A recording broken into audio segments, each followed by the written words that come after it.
Kadang-kadang kita duduk di sini tapi pikiran dan perasaan ada di tempat lain. Amin. Perubahan zaman ini terlalu kuat. Kadang-kadang kita belum siap untuk perubahan yang ini. Perubahan berikutnya sudah datang. Suara-suara kebenaran dan kenabian gereja kalau tidak diperdengarkan lebih kuat, lebih keras, kita harus jujur, kita kalah terhadap perkembangan zaman. Kita kalah. Aku berkata kepadamu, kasihilah musuhmu, berbuatlah baik bagi yang membencimu, mintalah berkat bagi yang mengutuk, berdoa bagi yang mencacimu. Kalau pipi kirimu ditampar, berikan juga pipi kanan. Aku yang memilih kalian. Mari kita berdoa.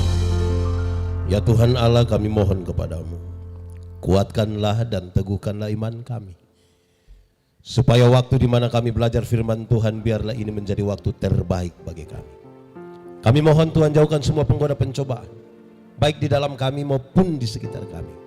Biar di dalam damai sejahtera-Mu kami belajar firman Tuhan. Kami rindu pada firman-Mu. Berfirmanlah bagi kami Tuhan. Di dalam nama Yesus firman yang hidup itu kami berdoa. Amin. Mari silakan duduk semuanya. Bapak Ibu Saudara-saudara, dalam sukacita kita di hari ini, di bawah semangat tema hidup baru dan bercahaya.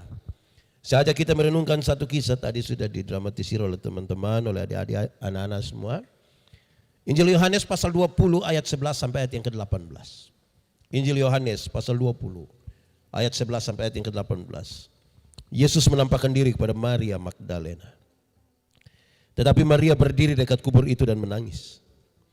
Sambil menangis ia menjenguk ke dalam kubur itu, dan tampaklah olehnya dua orang malaikat berpakaian putih, yang seorang duduk di sebelah kepala dan yang lain di sebelah kaki di tempat mayat Yesus terbaring.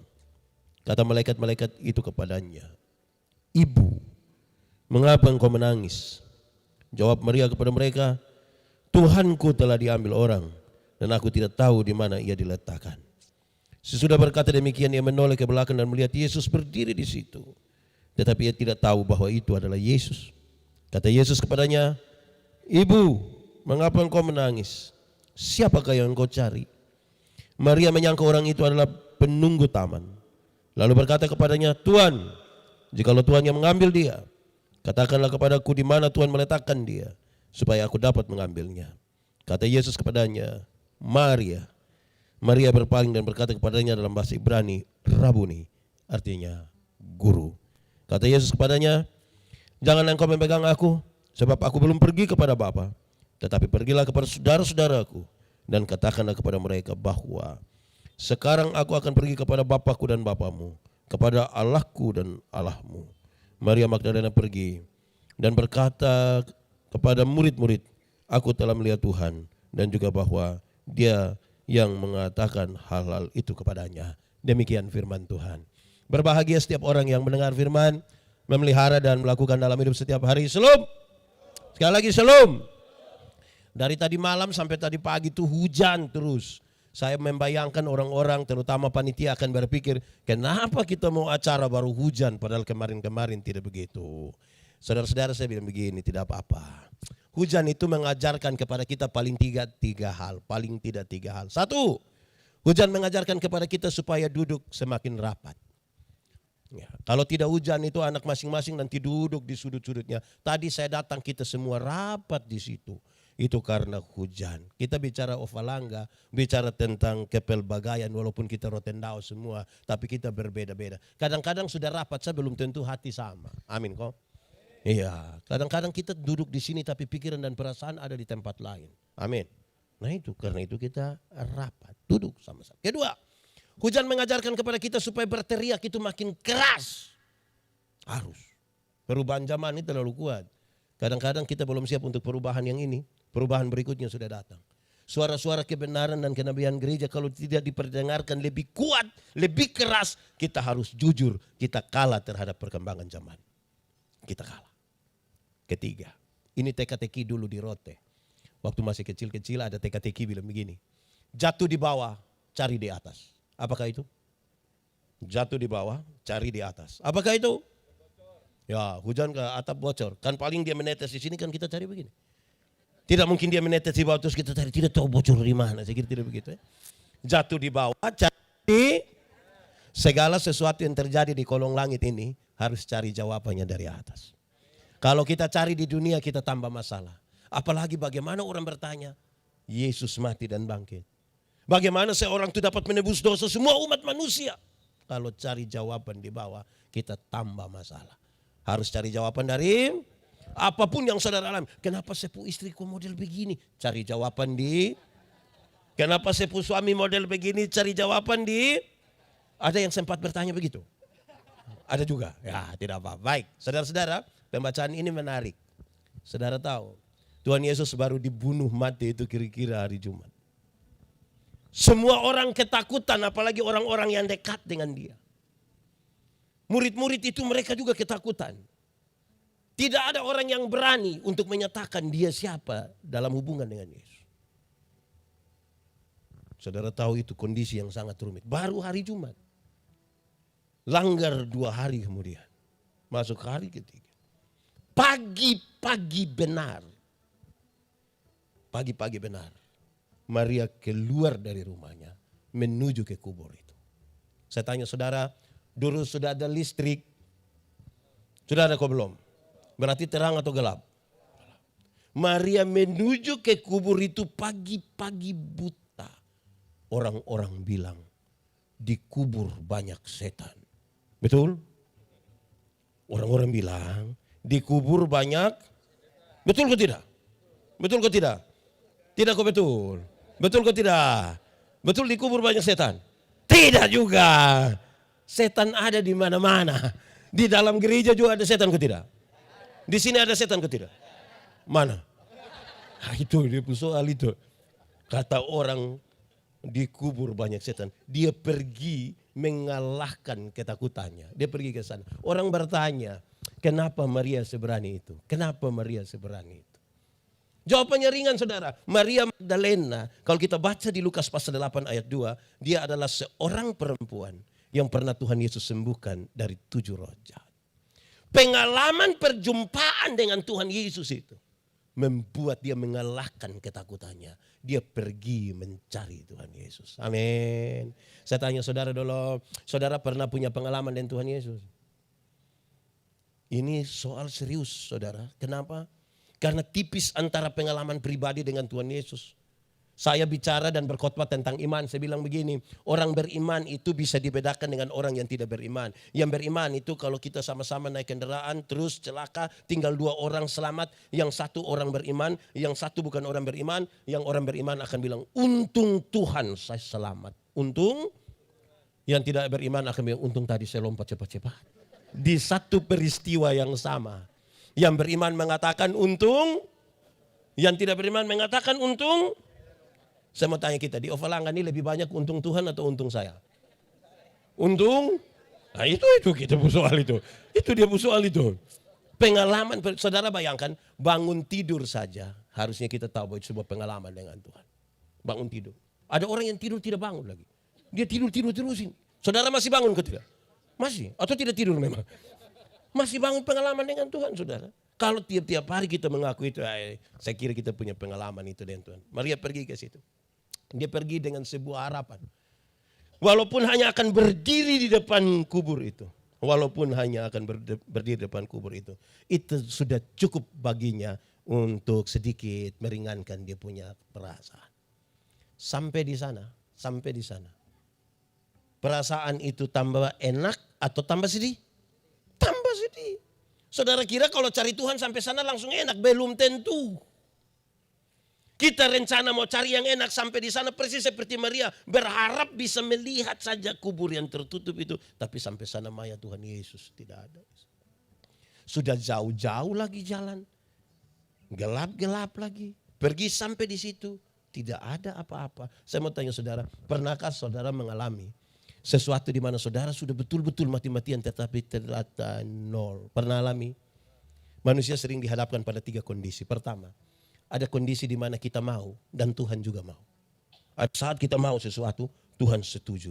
Itu rasa-rasanya kita rindu bersaksi di mana-mana. Kita rindu betul-betul. Kalau kita mau, Tuhan juga. Tapi ada kondisi kedua di mana kita mau tetapi Tuhan tidak. Pernah alami? Banyak. Kita mau ini, Tuhan bilang tidak. Waktu Tuhan tidak mau, apa yang saudara pikirkan? Marah kan? Saudara katanya Tuhan itu baik, kenapa begini? Kadang-kadang kita protes, kadang-kadang kita bandingkan. Tuhan dia yang di sana saja tidak pernah gereja. Tiap hari ganti mobil, Grab. Tapi kita pikir dia lebih baik dari kita. Ya kira-kira begitu. Tapi ada kondisi ketiga. Tuhan mau, tapi kita yang tidak mau.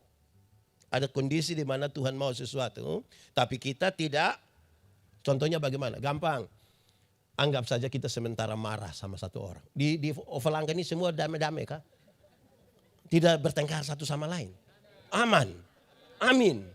Sedikit lagi dunia kiamat khusus Ovalangga ini. Sedikit lagi. Katakanlah saudara marah sama seseorang. Terus Tuhan kan bilang begini. Hei, kamu dua tuh jangan baku marah. Kamu dua jangan baku marah. Kamu dua mesti saling mengampuni. Kan Tuhan mau kita saling mengampuni. Nah ini berat. Setiap kali kita bilang ampuni dia. Pak saya mau ampun tapi. Setiap kali. Pernah alami itu? Saudara pernah marah seseorang? Dia ada duduk di sini. Ada kok tidak? Coba lihat dia coba. Kenapa semua lihat saya? Saudara marah saya. Ya, saudara kan tidak enak. Tapi Tuhan bilang ampuni. Waktu Tuhan bilang ampuni saudara. Pengampunan itu satu paket dengan pendamaian. Banyak orang mau mengampuni. Tapi tidak mau berdamai. Banyak yang mau berdamai. Tapi tidak mau mengampuni. Yang mau mengampuni tapi tidak mau berdamai itu kira-kira begini. Dia suka ucapan ini kalimat. Dia bilang begini, Pak Pendeta. Untuk marah saya tidak marah. Untuk marah saya tidak marah. Dia mau datang silahkan kau ini ada rumah di sini. Tapi untuk saya pergi ke dia maaf. Maaf, maaf. Pernah dengar itu kalimat? Atau sendiri omong? Mau mengampuni tapi tidak mau berdamai. Tuhan mau tapi kita tidak mau itu dia seberat itu. Kedua, ada yang mau berdamai tapi tidak mau mengampuni. Itu yang bagaimana? Itu sama kayak anak kecil. Anak kecil itu kalau main kelereng. Main kelereng tiba-tiba dua berkelahi, bertengkar. Dia punya papa datang, hei damai. Damai. Ini yang kau pungkakan, damai. Itu dia damai itu. Anak-anak itu. Hei cium. Cium ini yang kau saudara. Besok yang kau susah bukan kelereng yang tolong. Saudara yang tolong. Cium. Itu dia cium. Gitu. Berdamai mau tapi tidak dengan pengampunan. Amin. Di Ovalangga ada begitu. Yang baku marah terus biar sudahlah kita sama-sama orang rantau mari saudara. Pernah alami begitu? Nah itu dia pun soal. Kita jauh-jauh datang sampai di situ dan ternyata tidak menemukan seperti yang kita mau saudara. Sudah melewati tantangan, ada setan lagi. Saya mau tanya kita dulu. Saya tanya ini di mana-mana saudara. Saya berharap di Bali ini jawabannya beda. Kita takut setan atau setan takut kita? Boleh jawab. Kita takut setan atau setan takut kita? Setan takut kita. Berarti perang lawan setan kita menang. Amin. Yakin? Wih. Saya mau kasih saudara, kerinduan kita setan takut kita. Kenyataan membuktikan kita takut setan. Iya. Tapi saya mau tanya ulang, kita takut setan atau setan takut kita? Atau kita dengan setan bakas takut? Kadang-kadang kita kasih takut setan, kadang-kadang setan kasih takut kembali kita. Saudara tahu, orang kalau ketakutan, saya berharap ini akan memberi jawab pada tema kita, hidup baru dan bercahaya. Orang tidak hidup lagi dituntun oleh ketakutan, apalagi ketakutan terhadap setan. Orang kalau ketakutan itu biasa sembarang. Saya tanya kita dulu, kalau tangan kanan gatal artinya?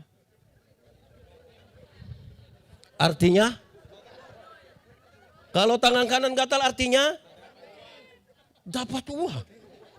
Wih kalau orang tangan kanan gatal artinya dapat uang, itu orang koreng, itu kaya raya.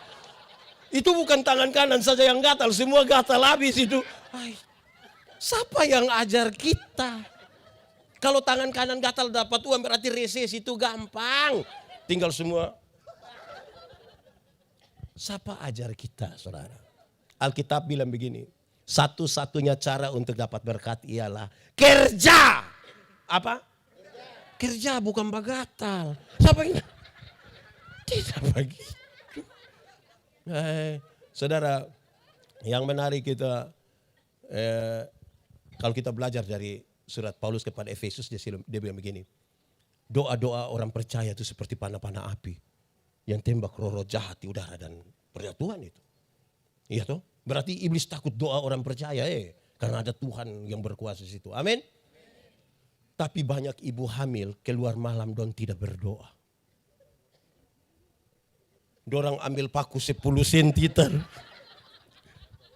Di Bali sini ada. Ada yang begitu. Itu siapa punya istri, coba. Angkat tangan kita jujur-jujur. Saya kadang-kadang heran ini. Kalau iblis takut paku, maka semua gaji itu beli paku saja. Kadang-kadang itu sini taruh paku lagi, sisir besi lagi, gunting lagi. Sebenarnya itu kepala ke toko bangunan itu. Kita juga pusing di situ. Wih, repot betul ya. Aneh. Ini kalau di Timor, di Rote, ini saya yang bawa kita ingat-ingat kembali. Kalau ada anak kecil baru lahir tuh, sumontok-montok lagi, menggemaskan lagi, bagus sekali. Tahu sendiri orang Rote Puana tuh, orang kepingin cium. Celana bagus, baju bagus, kancing 3. Dia pun mama tambah apa di sini? Dia pun mama tambah apa? Itu tambah genok untuk apa? Tambah untuk ini hidup dalam galap ini yang begini nih. Saya melayani di pedalaman timur, terus satu malam mau ke Kupang. Dari tempat saya pelayanan ke Kupang itu kira-kira 180 kilo. Jam 9 malam ambil motor naik, ibu pendeta naik, kami pun anak umur 1 tahun ibu gendong. Pas mau jalan beberapa orang bilang, Bapak, yo jangan lupa taruh genoak. Saya bilang, untuk apa? Usir setan. Lu yang setan sudah. Setan. Satu saat minggu kedua bulan Desember kami ada di gereja. Hujan belum turun di minggu kedua Desember itu menggelisahkan. Takut musim kering nanti akan bermasalah sekali. Saya bilang kepada beberapa orang di gereja. Hujan belum turun Orang bilang, proyek Pak, proyek. Jadi saya heran apa hubungan proyek dengan hujan. Demikian Bapak, ini ada orang tutup hujan Bapak. Tutup bagaimana? Proyek pemerintah banyak di akhir tahun, jadi orang tutup hujan. Saya bilang, hujan bisa ditutup? Bisa. Bagaimana cara tutup hujan? Saya bayangkan penjelasannya ilmiah. Ilmiah artinya masuk akal dan bisa dipertahankan terus menerus. Saya bayangkan awan hitam yang berkumpul tebal itu kita tembak pakai sinar laser kah? Atau pakai efek kaca pantul cahaya. Kira-kira begitulah. Ternyata bukan itu yang dimaksud. Bukan Bapak. Lalu, permisi Bapak. Kita tinggal buang pakaian dalam di atas rumah. Hujan tidak turun. Saya bilang itu celana dalam merek apa itu? Di sini ada yang bisa tutup hujan. Aneh, kita pun cara hidup yang macam begini nih. Biar merayakan Paskah berkali-kali pun kita tidak jadi. Tidak jadi. Jangankan itu saudara. Yang biasa bawa mobil, ini driver dong nih. Apalagi di timur, di Rote dong pulari, oto nih ngeri. Tabrak ayam, lewat. Tabrak kambing, lewat. Tabrak babi, lewat. Tabrak kucing, lewat. Lewat. Takut toh. Baru kucing takut.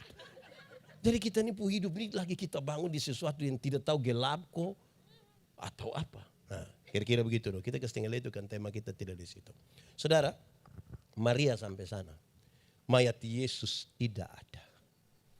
Maria menangis sejadi-jadi. Menangis sejadi-jadi.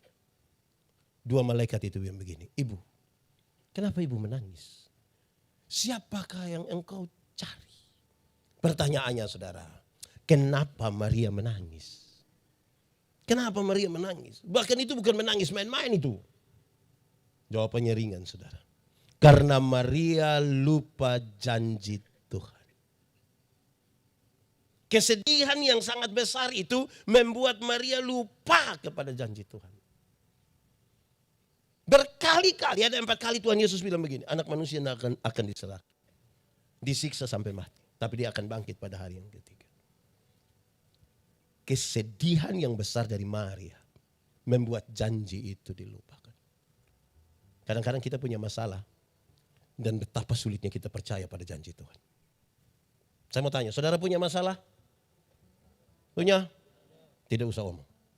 Saya lihat yang ini muka masalah semua. Masalah ialah kesenjangan antara harapan dan kenyataan. Harapan menikah dengan dia. Ternyata dia nikah dan kita pun teman. Harapan menikah umur 28. Kenyataan su 36. Ini masalah. Masalah tiap hari. Soal bukan soal. Masalah bukan masalah. Sikap kita terhadap masalah yang biasanya jadi masalah. Salah satu sikap dari itu adalah percayakah kita kepada janji Tuhan atau tidak. Satu saat Tuhan bilang begini, berilah 1/10 dari hasil pertamamu, lihatlah, bahkan ujilah aku, lihat bejana pemerahanmu akan berlimpah-limpah dengan buah anggurnya. Amin. Saudara percaya pada janji itu? Betul-betul percaya? Yakin? Saudara lihat kalau makin besar kita makin ragu dengan janji Tuhan. Contoh, 10.000 per puluhan berapa? Kasih kok tidak? Pasti kasih. 1.000. Tuhan kasih naik. 100.000 per puluhan? Masih kasih? Kasih kok hanya 10.000. Kacang itu ya. Tuhan kasih naik 1 juta per puluhan? Masih kasih? Kasih kok hanya 1 lembar bila perlu dia pegang di ujung saja. Pakai batok lagi. Tuhan kasih naik 10 juta per puluhan? Waktu per puluhan 1 juta masih kasih? Masih kasih? Kenapa saudara mulai beda pendapat? Mulai makin besar kan kita makin khawatir toh. Angkat 1 juta di tangan kiri, 9 juta di tangan kanan, dia lihat ulang-ulang. Lihat 2-3 kali terus dia bilang, Tuhan juga mengerti. Makin besar kita makin ragu dengan Tuhan.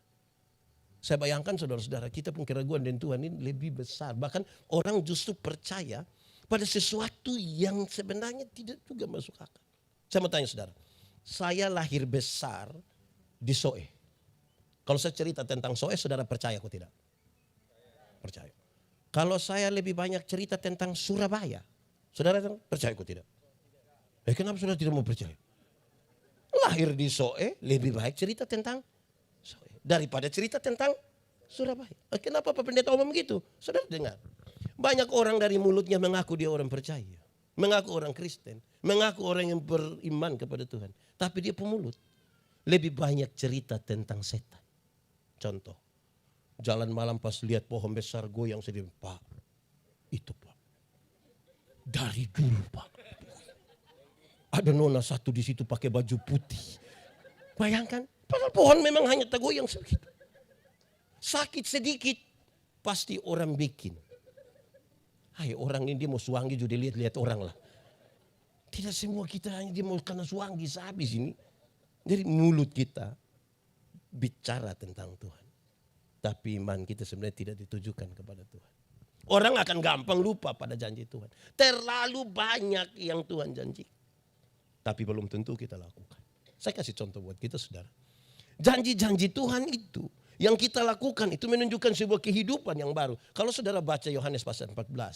Tadi kita nyanyi, Yesus jalan kebenaran. Jangan berhenti di ayat 6. Lanjut sampai ayat 12. Barang siapa percaya kepadaku, melakukan pekerjaan-pekerjaan yang aku lakukan. Jadi kalau kita mengaku percaya pada Tuhan Yesus, yang Tuhan lakukan itu kita lakukan. Tanda hidup baru. Pikiran, perasaan semua mengikuti apa yang Tuhan mau. Saya kasih contoh. Satu saat Tuhan Yesus urus seorang perempuan berzina yang kena tangkap. Supaya nanti kalau ada yang berzina lah urus pakai cara Tuhan Yesus sudah. Ini perempuan berzina kena tangkap. Ini menurut hukum setempat. Dia harus dilempar dengan batu sampai mati. Orang-orang kampung bawa datang. Tuhan Yesus bilang begini. Siapa rasa diri tidak berdosa silakan angkat batu lempar duluan. Ada yang lempar? Tidak ada. Mereka pulang. Tuhan Yesus tanya, "Dorang di mana?" "Sudah pulang Bapak." "Hah, engkau? Pergilah dan jangan berbuat dosa lagi." Waktu Tuhan bilang engkau pergi dan jangan berbuat dosa lagi, Tuhan Yesus tidak kompromi dengan dosa. Dosa tetap dosa. Tetapi kepada perempuan pendosa ini, Tuhan Yesus beri kesempatan baru. Masa lalu tidak bisa dirubah. Tapi sekarang masa depan bisa dirancang di dalam nama Tuhan. Amin. Saya mau tanya suami-suami dulu. Suami-suami, bapak-bapak. Kalau satu saat ketahuan istri berselingkuh dengan teman kantor. Bisa urus pakai cara Yesus? Ini kan murid Yesus semua. Bisa uruskah pakai cara Tuhan Yesus? Bilang kepada istri, bilang, "Ibu, pergilah dan jangan berbuat dosa lagi." Beneran. Kita orang rote tidak. Pergilah dan jangan pulang lagi. Saya mau tanya ibu-ibu dulu. Ibu-ibu. Ibu-ibu. Kalau satu saat ketahuan suami berselingkuh dengan teman kantor, bisa urus pakai cara Tuhan Yesus? Bisa cari suami terus bilang, "Papa, pergilah dan jangan berbuat dosa lagi." Pasti Papa bilang, "Puji Tuhan." Banyak ibu-ibu di NTT tidak begitu. Ketahuan suaminya berselingkuh, dia berdiri baik-baik di muka pintu berpakai bahasa Kupang, dia bilang, "Lu kira lu sendiri yang bisa?" Jangan lihat umur begini Bapak, tapi berapa yang kecewa. Ini kalau cara urus begini nih kita susah selesai. Kita susah selesai. Mulut kita bicara tentang Tuhan, tapi kita tidak percaya apa yang harus kita lakukan. Amin kok. Satu saat Tuhan Yesus urus seorang yang ini saya khotbah di Roteni. Orang bertengkar baku rampas jabatan. Dan nanti kalau ada yang bertengkar baku rampas jabatan, jadi ketua Ovalanga.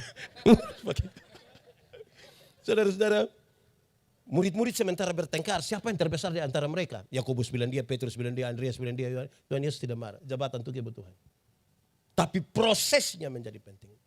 Tuhan Yesus ambil satu anak kecil, taruh di antara mereka. Terus Tuhan Yesus bilang begini, barang siapa mau menjadi yang terbesar di antara kamu, hendaklah dia menjadi yang selesai. Tidak pakai pendekatan dan siapa-siapa.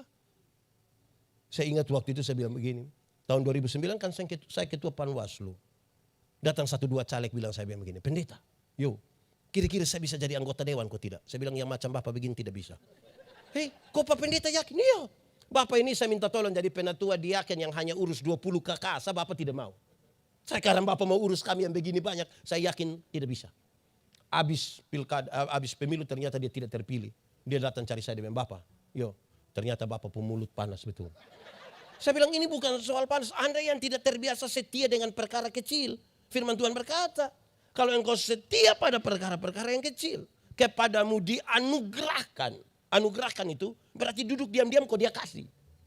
Bukan pas pemilu baru datang kasih bilang, kita 2 saudara. Saudara apa muka beda? Kan tidak bisa begitu. Setia dulu pada, jadi kalau dikasih tanggung jawab itu, ya urus dulu begitu. Itu kita percaya kepada Tuhan. Satu saat Tuhan Yesus urus sebuah dilema pajak. Dilema pajak ini Tuhan Yesus dengan cara yang agak luar biasa.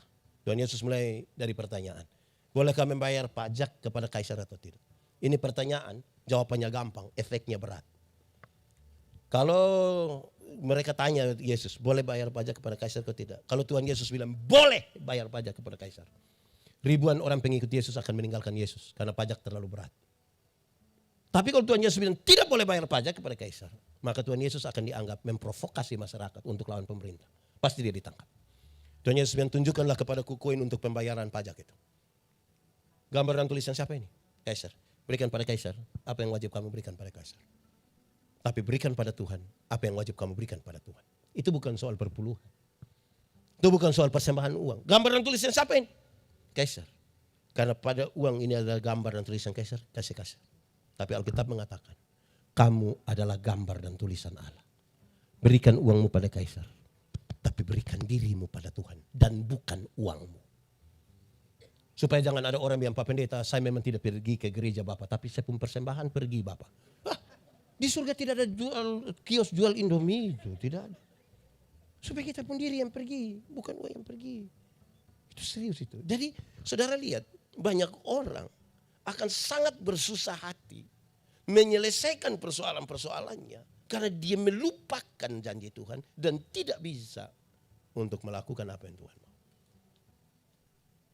Lalu apa yang dilakukan? Dia menangis, dia selupa janji Tuhan. Dia balik belakang. Dia lihat Tuhan Yesus di situ. Waktu dia lihat Tuhan Yesus, harusnya kan dia datang cari ini Tuhan Yesus. Dia kenal Tuhan Yesus ke tidak?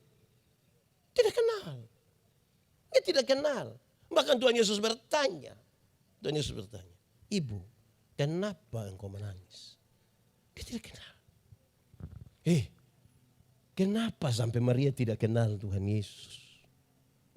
Kenapa Maria tidak kenal Tuhan Yesus? Padahal yang dia cari itu Tuhan Yesus. Kenapa sampai dia tidak kenal? Jawabannya adalah, dia sementara pergi ke situ mencari Tuhan Yesus yang mati. Maka ketika Tuhan Yesus berjumpa dengan dia dalam keadaan hidup, dia tidak kenal Tuhan Yesus. Karena dia cari Tuhan Yesus yang, saya mau tanya kita ini cari Tuhan Yesus yang hidup atau yang mati? Yang hidup atau yang mati? Yakin? Betul? Oke, kita uji. Kursi ini hidup atau mati? Karena dia mati kita bisa atur dia menurut yang kita mau. Meja hidup atau mati? Karena dia mati kita atur menurut kita mau.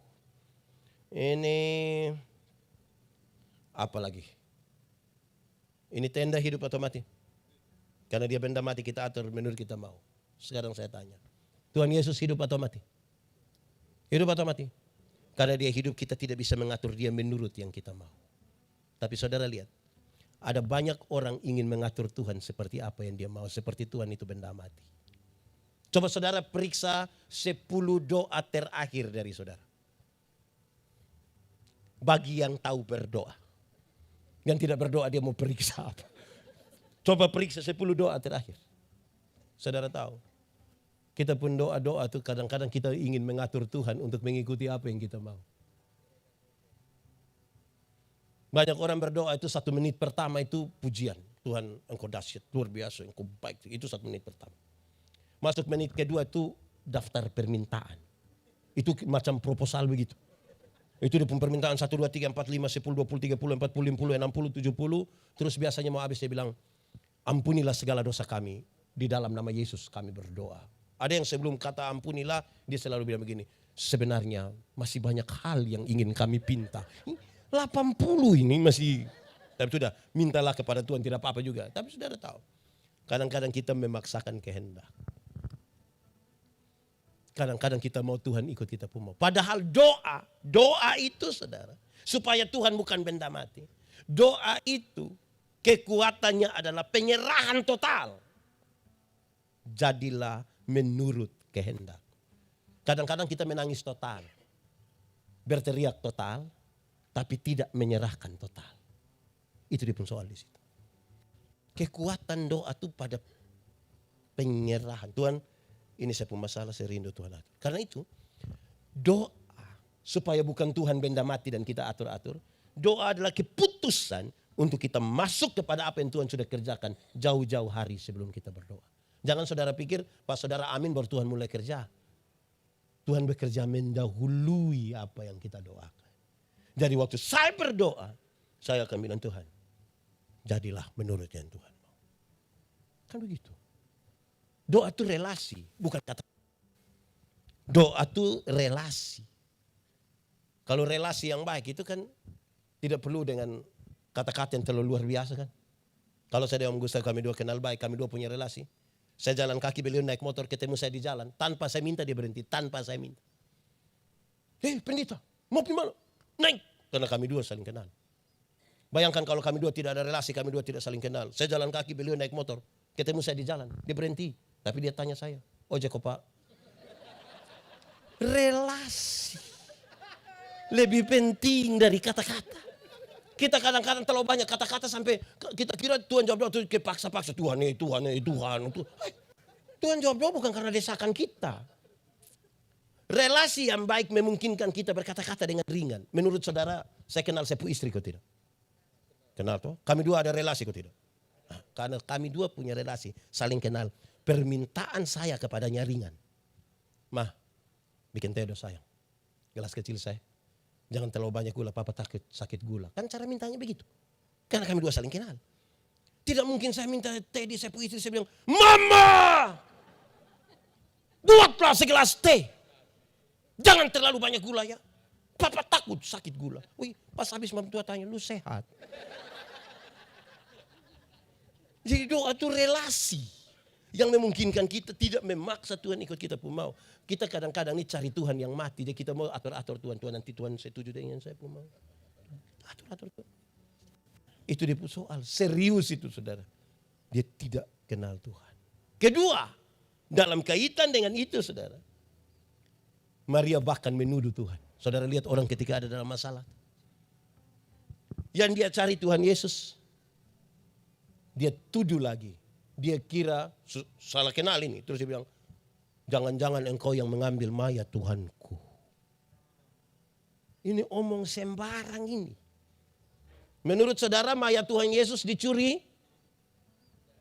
Lalu kenapa Maria yakin sekali kalau itu penunggu taman yang mencuri? Padahal dia sementara bicara dengan Tuhan Yesus. Saudara lihat, kalau kita tidak kuasai diri, masalah bisa membuat kita tuduh orang dan omong sembarang. Tuhan menciptakan manusia itu 2 mata, berapa telinga? Berapa mulut? 1. Ulang, berapa mata? Berapa telinga? Berapa mulut? Dia pun kepentingan banyak. Salah satunya, lihat 2 kali, dengar 2 kali, omong berapa kali? Lihat ulang-ulang, dengar ulang-ulang, bicara berapa kali? Tapi kita di NTT itu ada orang yang tidak ada mata, tidak ada telinga, tapi dia pun mulut 7. Omong ke tahu-tahu, padahal tidak tahu apa. Tidak ada orang yang terlalu pintar sampai tahu semua hal. Tidak ada. Pintar itu selalu terbatas. Bodoh itu yang tidak ada batas. Meleleh saja dia mengalir. Bodoh itu suka mengalir saja. Ini orang bodoh bagi-bagi sedikit lah. Terlalu. Pintar itu selalu mengerucut pada satu hal. Saudara kalau ke rumah sakit. Kan ke bagian umum. Terus orang tanya. Periksa-periksa. Oh ini sakit telinga. Oke, pergi ke bagian telinga. Sampai di telinga. Dong periksa. Oh ini telinga kanan. Kita pergi lagi ke bagian telinga kanan. Sampai di telinga kanan. Oh ini telinga kanan punya genderang telinga. Kita pergi lagi. Kepintaran mengerucut ke satu hal. Bodoh itu yang tanpa batas. Unlimited itu. Bodoh. Meleleh saja. Jadi saudara. Dengar 2 kali. Lihat 2 kali. Bicara berapa kali? Interpretasi itu hanya boleh dibangun di atas data. Kalau tidak ada bukti, tidak ada data, tidak usah omong. Tidak usah omong. Ini ada satu laki-laki dewasa, perempuan dewasa. Dorang 2 bukan suami istri. Dorang 2 masuk satu kamar, kunci pintu, kasih mati lampu. Saudara duduk begini. Terus saya datang tanya. Siapa di itu kamar? Saudara bilang, Pak ini dan ibu itu. Pertanyaan kedua. Dorang 2 ada buat apa di situ? Orang yang biasa omong sembarang itu akan bilang, tahu sendiri apa. Tahu sendiri apa, kok saya tidak tahu dong buat apa, kenapa paksa saya tahu dong buat di sini. Saya kadang-kadang kita pusing lah dengan itu barang itu. Harusnya waktu saya tanya, dorang 2 ada buat apa di situ? Cukup jawab, minta maaf pendeta, saya tidak tahu. Kalau bilang tahu sendiri, itu positif atau negatif? Iya negatif. Kalau mau tambah yang positif. Dorang 2 ada buat apa di situ? Minta maaf pendeta, saya tidak tahu. Kemungkinan besar dorang 2 ada berdoa Bapak. Saudara kok tidak yakin dorang 2 berdoa? Saudara ini pikir bagaimana? Dorang 2 ada berdoa lah di situ. Kita ini suka tambah-tambah, aduh. Akhirnya tuduh-tuduh orang. Itu biasa dimulai. Saudara kalau orang bicara sesuatu bisa dipertanggungjawabkan. Dorang ada bicara di situ misalnya. Dorang duduk di situ dan bicara. Terus ada orang datang dan bilang, mari. Terus kita lihat dari jauh orang. Itu dia bicara bisa dipertanggungjawabkan. Tapi yang tidak bisa dipertanggungjawabkan itu. Dia datang langsung dia bilang, sudah dengar kok belum? Ini dia mulai masuk ini. Terus dia bicara, ada yang datang. Itu merusak ini Ovalangga itu. Ovalangga rusak dengan itu bahasa. Pernah terjadi kok Pak kedua di Ovalangga. Saudara-saudara itu kita pun soal itu. Nah mari kita lihat. Lalu bagaimana sekarang? Ternyata Maria itu mata yang tertuju pada masalah. Tidak bisa melihat kemuliaan Allah. Biasa di penjara-penjara tuh para psikolog pergi bawa kertas putih satu. Ambil spidol mereka kasih tanda hitam di tengah terus orang lihat bilang kepada narapidana. Apa yang kamu lihat? Ada titik hitam. Hanya itu yang kamu lihat? Iya. Betul hanya itu? Iya betul. Kamu hanya lihat pada titik hitam sampai kamu lupa melihat bahwa ada sisi-sisi terang yang tidak tertulis yang sangat luas. Tapi mata yang hanya tertuju pada itu titik itu membutakan kamu untuk melihat kemuliaan yang besar. Kadang-kadang kita punya masalah dan kita kira itu masalah itu sudah bikin kita selesai kita hidup. Sambil kita tidak bisa melihat kemuliaan Allah yang sangat. Itu persoalan Maria. Dan persoalan itu saya kira ada juga pada kita. Hanya mengerucut pada persoalan. Sampai tidak bisa melihat kekuatan. Injil itu saudara, berita pembebasan. Bukan berita bikin takut, bukan melihat pada masalah saja. Saya kalau berdoa kasih nenek-nenek yang sakit berat di rumah sakit, saya pergi saya bilang, nenek kita mau berdoa, silakan Pak Pendeta. Tapi mungkin saya doa habis nenek mati. Tapi saya jelaskan, nenek, tapi nenek mati masuk surga. Kenapa masuk surga saya jelaskan, sudah Pak Pendeta, Mati hari ini dan besok sama saja. Semua Tuhan punya. Bahkan berhadapan dengan kematian pun dia siap. Itu pembebasan. Injil itu pembebasan. Bayangkan kalau itu nenek sakit berat terus saya bilang, aduh nenek, aduh, itu dia mati sudah, itu nenek mati sudah. Belum waktu dia sudah selesai itu. Iya. Supaya yang lemah dikuatkan. Di Paskah ini saudara, ada banyak orang dari kota bikin takut orang di kampung. Dorang bawa ini film neraka, putar, jemaat nonton, Pak Pendeta neraka, saya tidak pusing di neraka. Tapi saya tidak pusing. Saya masuk surga bukan karena ketakutan hukuman di neraka. Saya masuk surga Tuhan Yesus mati bagi saya. Bukan bikin takut orang. Yang kasih takut orang itu setan. Itu yang suka. Wow. Saya biasa kasih contoh ini ibu-ibu. Ibu-ibu kasih makan anak yang usia 2 tahun gampang kok susah. Susah, dia lari-lari kan. Ibu-ibu ikut. Tidak lama ibu-ibu, anak kecil tidak bisa mengerti orang tua sedikit. Anak 2 tahun suruh mengerti dia punya mama yang 40 ini. Ini dapat dari mana? Anak tidak mau makan, itu kasih tahu dia baik-baik. Nah, makan ya, biar sehat. Ayo sayang, makan, biar sehat. Ini anak tidak mau makan. Makan, itu om dan wah. Itu om juga datang, wah. Di Ovalangga ini ada yang biasa kasih tahu anak, wow. Anak kalau tidak mau tidur itu, kasih tahu dia baik-baik. Nah, Bobo sudah, ayo. Biar lebih tempo besok bangun toh, bangun bisa lebih segar. Ayo tidur sayang, ayo Bobo sudah. Papa dan Mama sudah lelah ini, ayo Bobo. Ayo Bobo kalau adik belum mau Bobo, Papa Mama Bobo duluan. Ayo. Ini ada tidak, anak belum mau tidur, dia pun Papa Mama sepakat kasih mati lampu. Terus dia pun Papa keluar dari pintu belakang menuju jendela kamar. Terus dia pun Papa garu jendela. Terus dia pun Mama sengaja kaget. Hah? Adik su Bobo om, adik su. Ini keluarga tipu-tipu. Di Bali ada keluarga begitu. Di Ovalangga ada. Itu yang paham apa dong itu yang kerja kasih orang saya itu tidak bisa. Injil itu pembebasan supaya orang tidak melihat pada masalah saja. Supaya kalau ada anak muda satu datang bilang ke saya, Pak Pendeta Yandi, saya rasa saya ini manusia paling berdosa di dunia. Kak Gustaf, saya juga orang berdosa. Tapi jangan takut. Kasih Tuhan lebih besar dari kita dua punya. Di semangat. Bayangkan kalau anak muda ini datang ke saya, Pak Pendeta, saya rasa saya manusia paling berdosa. Iya, saya sudah lihat lu muka, ini muka berdosa, saya sudah tahu. Engkau muka berdosa ini. Engkau kalau tidak bertobat kaki tangan dong patah buang semua. Ini kita bawa Injil macam apa ini? Injil itu pembebasan. Itu. Kalau tidak kita hanya lihat pada ketakutan dan masalah. Saudara lihat persoalan kita di NTT, ini orang NTT semua kan. Saya mau kata saudara, saya marah kepada banyak orang. Kita orang tua dong, marah karena saya ingin mendidik mereka. Saya bilang, jemaat, kan ini soal ketakutan ini, mental budak gitu. Jemaat, kalau saya pergi kamu ke rumah, jangan kasih saya biskuit. Dia bilang, kenapa Bapak? Jangan kasih biskuit. Bapak kan bukan datang tiap hari. Iya, tapi jangan kasih saya ubi saja, pisang saja, kelapa, kacang. Kenapa? Karena kalau kamu kasih saya biskuit, itu saya pikiran. Bapak pikiran apa? Kami tidak maksud jajan Bapak. Saya pikiran yang kamu anak dong. Karena setiap kali kamu taruh saya mau makan, don dari belakang kan pintu semua melihat. Dong hitung 1, 2, lama-lama dong baku bunuh gara-gara ini biskuit. Kita panggil, Adi. Mental begini ini yang harus dirubah. Supaya dong Injil itu membebaskan. Nah saudara lihat. Lanjutan dari teks tadi menarik.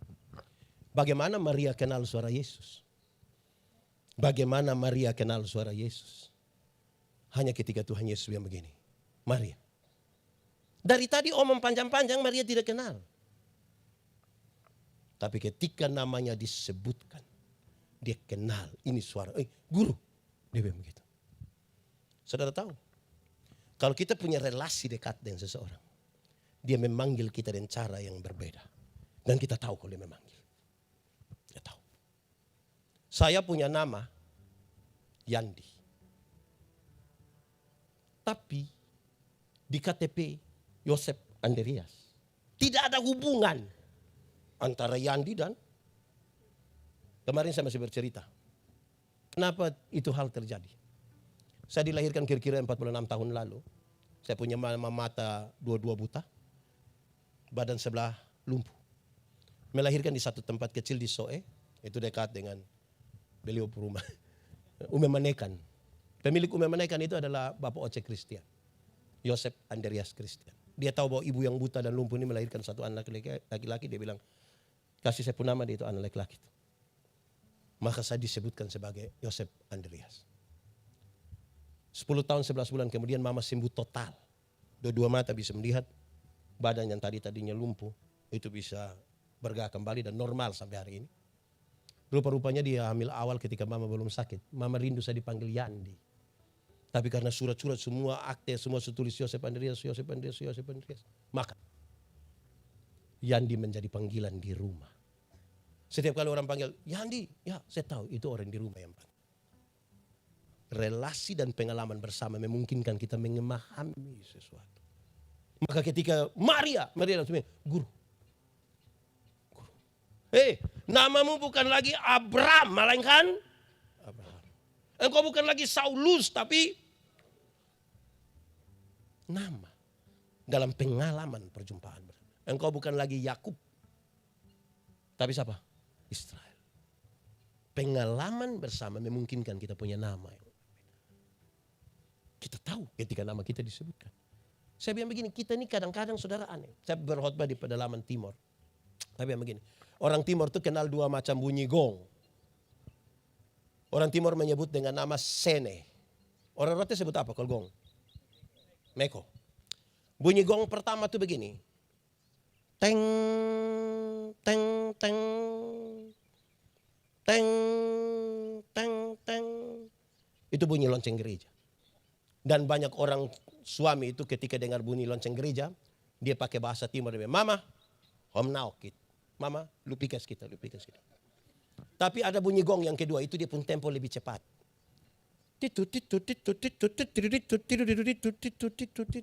Itu bunyi gong apa tuh? Pesta. Waktu dengar bunyi gong pesta, suami-suami yang tadi bilang, Mama, hom naokit. Sekarang dia balik, Mama, hom paokit. Lu tunggu kau bapak yang pi. Itu lusa baru dia pulang. Tapi suami-suami di Bali ini rajin gereja semua. Kenapa di ibadah hari ini nih yang paling banyak nih mama-mama? Kenapa? Ini mama janda semua. Saudara, kadang-kadang bapak-bapak donju satu. Kita pergi ketemu don di rumah, tidak pergi gereja terus bilang, Bapak, kenapa lepas mama sendiri pergi gereja? Kenapa bapak tidak pergi? Dia bilang, Bapak Pendeta, waktu bapak kasih nikah saya dan mama, kami dua telah menjadi satu. Jadi kalau mama sudah pergi, sama dengan bapak juga. Itu bapak memang sudah terlalu itu bapak. Ini mama dong just satu. Ini mama just satu. Mama dong siap bagus-bagus ke gereja terus pendeta bilang, Ibu kenapa sendiri? Suami? Terus dia bilang, tahu sendiri teh. Tahu suami begini kenapa kawin dengan dia? Mau ambil resiko apa? Jadi ingat kita pun nama disebut ingat kita. Ada dua rumah jauh dari gereja, dekat hutan. Yang satu punya anak perempuan, satu punya anak laki-laki. Yang punya anak perempuan pergi ke anak laki-laki kasih tahu begini, Kak, hari-hari Minggu tuh kakak tolong jemput kakak punya adik nona nih bawa ke gereja ke sekolah Minggu Oke, siap. Ini anak datang jemput yang perempuan bawa ke sekolah Minggu. Sampai sekolah Minggu, yang perempuan ikut sekolah Minggu. Yang laki-laki main kelereng di luar tunggu. Habis sekolah Minggu pulang sama-sama. Beranjak ikut katekisasi di gereja. Yang laki-laki jemput antar ke gereja, yang perempuan ikut katekisasi, yang laki-laki duduk-duduk di luar tunggu terus pulang sama-sama. Rupa-rupanya mereka berdua jodoh. Setelah menikah yang perempuan terpilih jadi majelis gereja. Dia melayani di mana saja, hujan, badai, tofan, tetap suami setia antar. Tapi sampai tempat ibadah, ibu masuk pimpin ibadah di luar, di dalam. Suami main kartu dan teman-teman di luar tunggu. Pas pulang sama-sama. Satu saat mereka meninggal, mati sama-sama. Waktu berjalan sampai pintu surga, Simon Petrus sudah berdiri di pintu surga. Lihat ini ibu datang, Simon Petrus bilang, "Shalom ibu, mari ibu silakan masuk." Lihat dia punya istri masuk, yang suami juga cepat-cepat mau. Pas suami mau masuk si mobil, bapak sabar dulu, bapak sabar dulu. Hei sabar, bapak sabar dulu. Hei yang masuk itu saya pu istri. Betul itu bapak pu istri. Lu tidak tahu itu saya pu, tahu bapak. Lalu kenapa tanya saya?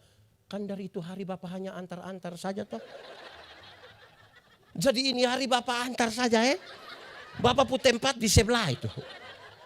Saya mau tanya, ibu-ibu tadi ada yang suami hanya antar. Terus bilang nanti kalau selesai WA biar saya jemput. Pulang kasih tahu beliau ada salam dari Simon Petrus. Nah saudara lihat kisah lanjutan. Saudara waktu tahu ini Tuhan Yesus. Dia kan sangat senang kan. Dia kepingin peluk Tuhan Yesus. Dia kepingin berlama-lama di situ. Kepingin peluk, kepingin berlama-lama. Tuhan Yesus, hei jangan sentuh aku. Jangan sentuh aku. Aku mau pergi kepada Bapakku dan Bapamu. Engkau pun tugas pergi, bukan berlama-lama dengan saya. Pergi kau kasih tahu orang. Saya mulai dari pengalaman. Saya melayani kira-kira 5 tahun di Sabu. Sabu Mesara bagian barat. 3 tahun berturut-turut setiap hari. Kan saya tinggal di pastori sendiri. Saya suka putar lagu-lagu penyembahan. Yang termasuk ujilah aku Tuhan dan seterusnya. Saya pun doa hanya satu, Tuhan.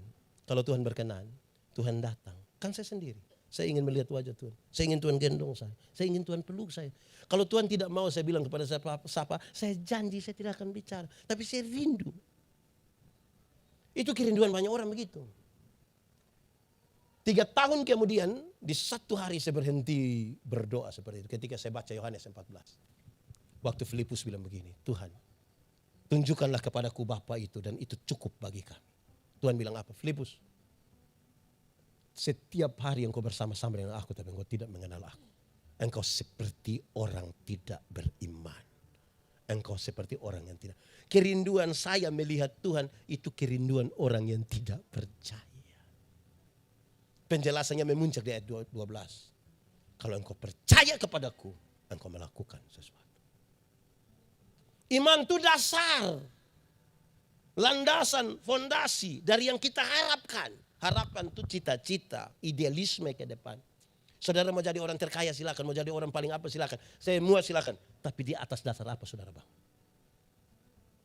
Supaya apa? Yang kedua, bukti dari segala sesuatu yang tidak kita lihat. Bukti itu apa?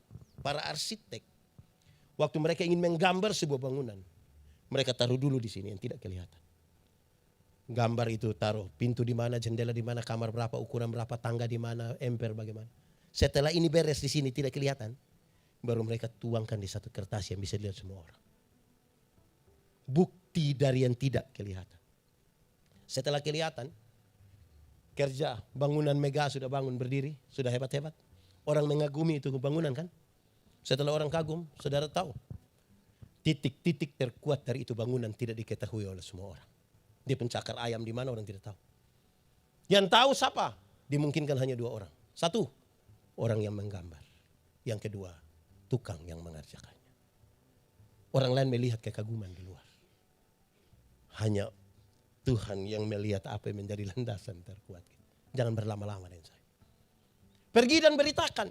Saudara sekarang jadi soal ini. Beritakan ini. Tadi saya lihat yang main drama dong. Yang satu lari, Tuhan Yesus bangkit, Tuhan Yesus bangkit. Oh baik sudah. Nah kita ini sekarang beritakan apa? Saya pakai contoh ini. Kalau saya sebentar waktu saudara pulang, saya bagi-bagi ke saudara uang masing-masing 100.000. Saudara senang kok tidak? Cerita orang kok tidak? Cerita, oke. Kalau Tuhan Yesus mati bagi kita, lebih tinggi dari 100.000 atau lebih rendah dari 100.000? Lebih tinggi, yakin? Pertanyaan kedua, sudah cerita orang. Dapat pulsa 5.000 seluruh jagat tahu. Jagat maya, jagat nyata dan dunia lain. Itu tahu semua. Dia foto itu pulsa masuk terus bilang, terima kasih Kak, pulsa sudah masuk. Besok lagi ya. Itu pulsa 5.000. Tapi Tuhan Yesus mati bangkit bagi kita. Mulut berat untuk mengatakan kepada orang lain. Padahal kita mengaku dia maha. Pergi dan beritakan. Saya punya 2 pengalaman. Saudara mungkin dengar di khotbah-khotbah saya, tapi saya ingin bercerita. Ringan sekali orang memberitakan sesuatu. Saya pulang pelayanan dari Atambua, saya memilih pakai bis malam. Itu sinar gemilang dari Atambua itu dia pulari memang mengerikan. Saya duduk dengan satu laki-laki, kami 2 usia kurang lebih sama. Pas ini mobil, ini bis lari kencang-kencang itu saya bilang begini, Om, kira-kira kalau bis terbalik dan kita 2 mati, Om yakin masuk surga kok tidak? Dia bilang sembarang. Saya tahu bahwa dia ada dalam ketakutan. Saya bilang begini, Om, beta dulu begitu, beta takut. Mati ini masuk surga kok tidak, tapi setelah beta tahu, Tuhan Yesus itu lahir untuk beta, mati untuk beta, bangkit untuk beta, naik ke surga untuk beta. Sekarang beta yakin, mati dimanapun, kapanpun, dengan cara apapun, beta yakin pasti masuk surga. Dia bilang, kakak yakin? Iya. Kok kita ini siapa? Kalau sampai kita selamat itu hanya karena Tuhan mau berinisiatif bagi kita. Dia bilang, bisa berdoa buat beta kok. Kami 2 di atas mobil sambil berdoa. Itu pengalaman pertama. Kedua, saya melayani di Kaineno, 15 km dari Oinlasi. Tidak usah cari di Google. Saya yakin saudara tidak dapat. Itu tempat susah sekali itu. Musim hujan, waktu zaman saya musim hujan itu, anjing sata tanam. Anjing. Itu dia pun kaki begini mau angkat itu tidak bisa lagi. Saya mau pulang ke Soe, menuju Oinlasi. Rupa-rupanya ada satu nona orang Soe kerja di Plan Internasional di Soe. Dia mau pulang, tapi kan ini perbatasan Amanatun Amnuban. Dia perempuan lagi, mungkin dia sedikit takut. 6:30 lah, jam 7 malam paling lama. Dia menunggu jangan-jangan ada orang mau ke Soe, bisa sama-sama. Dan tiba-tiba ada bunyi motor menuju dia, dan itu saya. Pas sampai di dia pun depan ini, mungkin dia takut saya lewat. Dia lompat ke tengah jalan. Dia bilang begini, Kak! Saya dalam hati, Kak, nah ini malam. Makanya dia bilang, Kak. Kalau siang pasti dia bilang, Om. Saya yakin. Tapi sudahlah manfaatkan malam itu. Pas dia bilang, Kak. Saya bilang, iya dek. Biar berimbang sedikit. Tidak mungkin dia semangat, Kak. Terus beta bilang, omong deng. Kan tidak mungkin. Kak. Dia bilang, iya dek. Kakak mau ke Soe? Iya. Boleh kita sama-sama? Saya bilang, kenapa tidak? Kami 2 sama-sama. Masing-masing di motor. Saya pakai motor, saya jalan kiri, dia agak di tengah. 3 kilometer kami sampai Kie. Pas kami sampai Kie, ada orang bawa kendaraan, motor, lari kencang dari belakang. Serempet dia begitu, terus lewat ke sana. Kaget dan dia marah sekali. Waktu sudah lewat jauh ke sana, saya bilang, non, kira-kira itu orang tuh kalau mati masuk surga kok tidak? Dia bilang, ya macam begitu, itu tidak masuk, itu tidak masuk. Terus saya bilang begini, tapi kalau nona yang celaka mati masuk surga kok tidak? Dia bilang, tahu lah ini. Saudara klaim semua orang neraka habis, kau sendiri tidak yakin. Nah, saya tahu dia pun soal. Saya bilang, non, kakak dulu begitu. Kakak takut. Mati mau kemana, tapi waktu kakak tahu, Tuhan Yesus lahir untuk kakak. Mati untuk kakak. Bangkit untuk kakak, naik ke surga untuk kakak.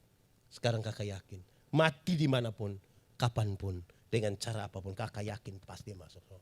Dan kakak yakin, iya, kita ini bisa tahan dosa. Yang kelihatan kita bisa tahan, tapi saudara tidak tahu apa yang kita pikirkan. Kan kita ini terlalu berdosa sebenarnya. Tapi kalau Tuhan sampai menebus kita, memang kita yakin betapa luar biasa kasih Tuhan. Dia kakak, kalau begitu kakak berdoa ke saya. Kami 2 berdoa di atas motor, sambil motor jalan. Tapi kami 2 tidak tutup mata. Berani kami 2 tutup mata. Kami 2 langsung selesai, langsung selesai. Saudara, ini kan penting. Beritakanlah. Saudara tahu.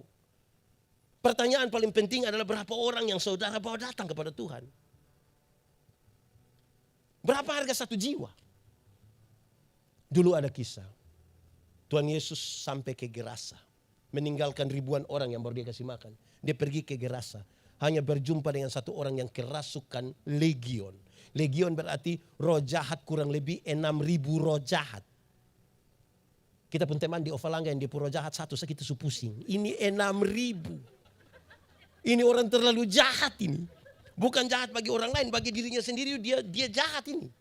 Dia titi-titi dia pun diri dan batu ini. Manusia jahat karena bagi beberapa orang, manusia yang macam begitu lebih baik mati. Waktu Tuhan Yesus turun dari perahu, dia datang, dia bilang begini. Yesus anak Allah yang hidup, apa urusanmu dengan kami? Roh jahat juga kenal nama Yesus. Berarti kalau kita baru sekedar kenal nama Yesus, kita belum beda dengan roh jahat. Kan roh jahat juga kenal. Alkitab mencatat. Di daerah-daerah itu ada penjaga-penjaga babi. Menjaga babi, kira-kira berapa ekor? 2.000 ekor. Roh jahat itu meminta biar dong masuk ke dalam babi-babi itu. Tuhan Yesus kasih tinggal. Matilah 2.000 ekor babi.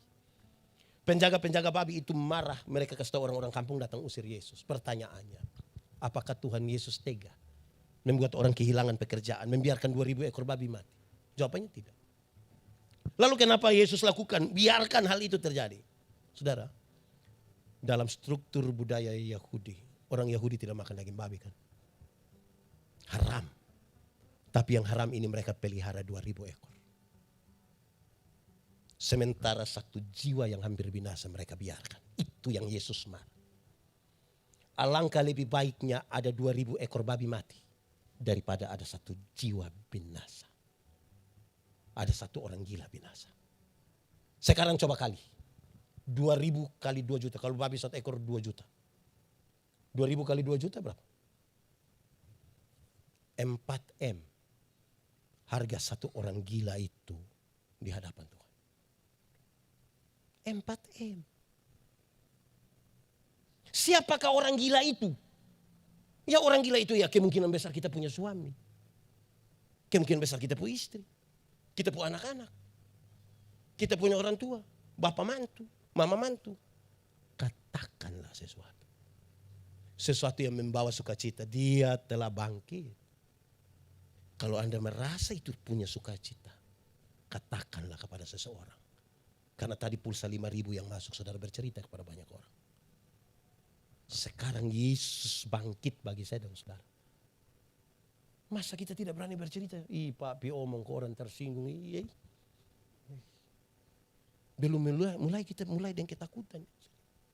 Saudara-saudara, itu pesan Paskah. Dia telah bangkit. Nah dia sudah bangkit jadi hidup begini. Hidup baru. Tadi sejumlah hal mulai diungkapkan. Mulai dari ketakutan sampai pada berani untuk menyatakan. Hidup menjadi bercahaya. Cahaya itu terang. Yang terang tidak dapat bersatu dengan yang gelap. Yang kudus tidak dapat bersatu dengan tidak kudus. 31 Desember kalau kita pergi ke gereja itu. Rata-rata di Kupang itu kan gerejanya jam 6 sore jam 7 malam. Begitu lampu tidak menyala semua. Redup-redup. Ada musik-musik klasik. Teng, teng, teng, teng, teng, teng, teng, teng, teng, teng, teng, teng, teng, teng. Ada puisi. Tidak terasa. Saya dalam hati. Lu tidak rasa. 365 hari ini tidak. Rasa kok tidak. Bla bla bla bla bla. Terus dia bilang begini. Di tangan saudara ada kertas dan ada pulpen. Mari kita menulis catatan-catatan dosa kita. Biar dia berlalu bersama-sama dengan tahun lama. Tahun baru. Hidup baru. Semangat baru. Wih, satu-satu mulai menulis dia pun. 5, 8, saya baru tulis dengan menangis. Keluar juga bukan langsung buang. Pakai doa lah, pakai menyanyi. Mampirlah, dengar doa. Ini 31 Desember ini. Masuk minggu kedua bulan Februari dia gila ulang. Lebih parah dari yang tahun lalu. Saudara, saya mau tanya saudara. Kalau tadi kita di sini terang. Orang di terang bisa lihat yang digelap kok tidak? Bisa kok tidak? Tidak. Yang digelap bisa lihat orang di terang kok tidak? Kenapa seringkali orang yang sudah terang dia kembali pergi gelap? Karena dia suka begini. Apa itu? Pakai bahasa Kupang? Mulai pakai bahasa rote? Nah, pokoknya itu sudah yang. Kalau dia sudah begini tidak lama dia bilang. Di Bali sini ada yang tukang malui. Ada kok? Ada. Nah itu. Mari sudah hidup baru, semangat baru, kita makin bercahaya di dalam Tuhan. Dan saudara lihat, kalau Anda dikenal dunia sebagai milik Kristus, maka Tuhan Yesus mesti kelihatan di dalam hidupmu. Supaya ketika dia lihat kita, ternyata orang yang tinggal dalam Kristus luar biasa. Selamat Paskah. Tuhan memberkati kita. Mari kita tunduk kepala di hadapan Tuhan. Tuhan, kami buka hati kami rindu Tuhan sentuh, Tuhan jamah kami. Tuhan pulihkan kami biar kami jadi baru di dalam Tuhan. Terang-Mu ada di dalam kami dan kuasa kebangkitan-Mu menggerakkan kami semua untuk memberitakan ini sampai dimanapun yang Tuhan inginkan bagi kami. Terpujilah nama-Mu. Kami percaya firman-Mu menjadi pelita bagi kaki kami, terang bagi jalan kami. Akan bertumbuh dan berbuah dalam hidup kami supaya di mana kami ada nama Tuhan dipermuliakan. Terpujilah nama Tuhan. Di dalam nama Yesus kami berdoa. Amin. Pemberitaan firman Tuhan selesai. Tuhan berkati kita. Beri kemuliaan bagi nama. Aku berkata kepadamu, kasihilah musuhmu, berbuatlah baik bagi yang membencimu, mintalah berkat bagi yang mengutuk, berdoa bagi yang mencacimu. Kalau pipi kirimu ditampar, berikan juga pipi kanan. Aku yang memilih kalian.